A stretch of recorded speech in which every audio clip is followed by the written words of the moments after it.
And what about Hunter Biden? The prosecution has wrapped up his criminal trial, and the US president's son is accused of lying about drug use during a firearm purchase in 2018. Some people are saying it's a bit of a tit for tat with what's going on with both sides. Would you agree?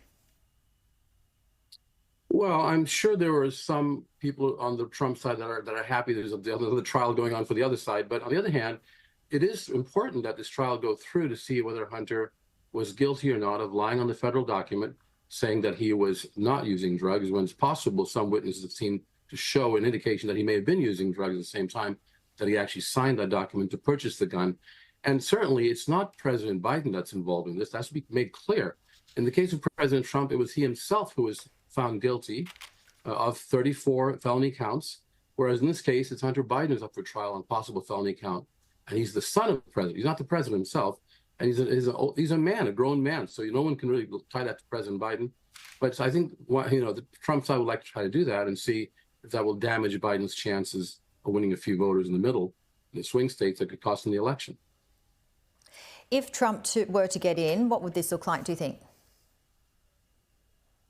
Well, there have been many experts are predicting dire circumstances because President Trump has sworn revenge on his political enemies, perceived enemies, and opponents, sworn revenge, and he's even talked about putting them in jail and finding ways to adjust the Justice Department to change its proclivity of how it's supposed to be independent from the president. He wants to bring the DOJ, the Department of Justice, under the president's purview, his own purview, and that way he could appoint the Attorney General and then also appoint other people below that, and have them completely loyal to him, and use the Justice Department as a vehicle to, punish, as he says, those whom he thinks have wrongfully hurt him during his trials.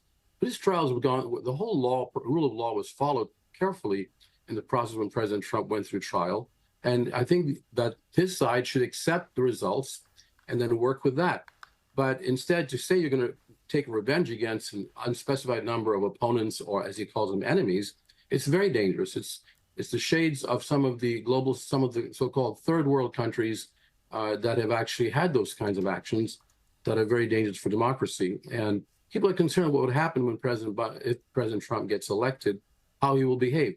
Will he go along with democratic norms and the rule of law and respect opponents and still be president?